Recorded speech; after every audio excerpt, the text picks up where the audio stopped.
Corona के बढ़ते हुए मामलों को देखते हुए सख्ती भी बढ़ाई गई है और महाराष्ट्र सरकार की तरफ से लगाई गई सख्ती का असर वहां पर मौजूद आम आदमी की जेब पर भी अब पड़ता हुआ नजर आ रहा है, क्योंकि काम नहीं है, काम कम है, पैसे नहीं है। साथ ही टीका लेने के लिए ऑनलाइन रजिस्ट्रेशन करना पड़ता है, लेकिन स्मार्टफोन नहीं होने की वजह से लोग उससे भी वंचित नजर आ रहे हैं। काम हमारे को कोई दे सकता है क्या? ऐसे ही हमको कोई एक्सेप्ट नहीं करता है तो काम करने के बाद कोई साथ में एक्सेप्ट कर सकते हैं क्या हमको? नहीं ना। हम कोई अगर बिजनेस करना बोलते फिर भी हमारे से कोई बिजनेस, कोई हम लोग कोई चीज़ लाए मार्केट से, भाजी लाए, कोई सब्जी लाए, कोई मच्छी लाए, कुछ लाए, बेचना हम लोग चाहे तो हमारे से कोई खरीद पाएगा क्या? थोड़ा कंफ्यूज होता है इंसान हमारे से। आशा ना तोड़ो निराशा ना मोड़ो, आशा ना तोड़ो निराशा ना। मुंबई से सटे उल्लासनगर में रहने वाली रवीना जगताप ट्रांसजेंडर समाज से आती हैं। अपने जीवन में कई बार इन्होंने काम ढूंढने की कोशिश की, लेकिन ट्रांसजेंडर समाज से होने की वजह से कहीं काम नहीं मिला। इसके बाद मजबूरन इलाके के दुकानों से पैसे मांगकर या जन्मदिन और शादियों में जाकर बधाई देकर ये अपना गुजारा करती थीं। लेकिन महाराष्ट्र में लगे सख्ती की वजह से सब कुछ बंद है। रवीना की ही तरह ट्रांसजेंडर समाज से आने वाले कई लोग परेशान हैं और उन्हें नहीं पता कि वो अपना गुजारा कैसे करें। अभी शासन ने जो बोला है कि महिला पुरुष के लिए जो सुविधा की है, पैसे की योजना की है, वो हमारा तो नाम इसमें लिया ही नहीं है। हम भी एक समाज के घटक है, तो हमारे तरफ भी ध्यान देना चाहिए, जो हमको सरकार हमारे पर ध्यान नहीं देती है।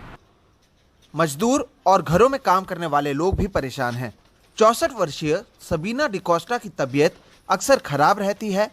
काम करने की इच्छा है नहीं, लेकिन घर का गुजारा करने के लिए कुछ घरों में बर्तन धोने का काम करती हैं। अगले महीने बेटे की शादी है, बेटा मजदूर है, काम उसके पास भी नहीं है, शादी कैसे होगी उन्हें नहीं पता। साथ ही बीमारी होने के वजह से दवाई के लिए भी पैसे जुटाना पड़ता है। यही हाल लता अड़गले का भी है।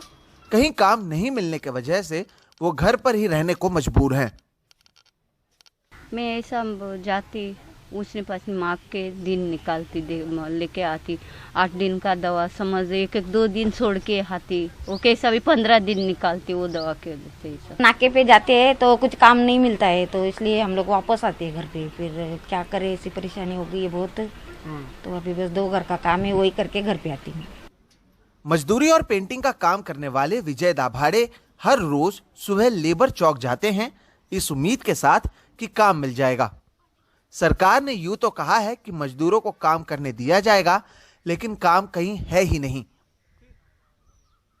हर महीने में कम से कम 10,000 रुपये तो हमारे घर में खर्चा लगता ही है। अभी गए महीने में खाली 10 दिन काम मिला है, इस महीने में 3 दिन काम किया हूँ। अभी इसमें तो घर चलेगा नहीं, उसके वजह से कहीं ना कहीं से कर्जा लेना है।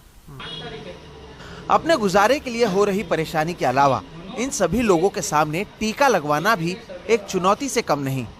असंगठित कष्टकरी कामगार संगठन के अध्यक्ष सुनील अहिरे बताते हैं कि अधिकांश लोगों के पास स्मार्टफोन नहीं है, इसलिए वो टीकाकरण के लिए ऑनलाइन स्लॉट बुक नहीं कर पाते हैं और टीकाकरण केंद्र पर इनके लिए कोई सुविधा भी नहीं दी गई है।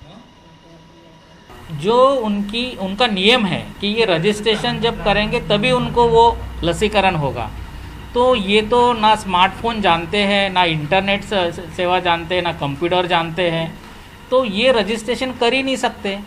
दूसरी बात यह है कि अगर कहीं और से रजिस्ट्रेशन अगर कर भी ले तो सारा सिस्टम बंद है, लॉकडाउन का पूरा दौर है। सरकार की ओर से जब भी किसी नियम का ऐलान किया जाता है तब ये उम्मीद की जाती है कि अंतिम छोर में खड़े व्यक्ति के बारे में सोचते हुए इस नियम को बनाया गया होगा, लेकिन ज़मीनी हालात को देखें तो ऐसा लगता नहीं है कि आम आदमी के बारे में सोचा गया है।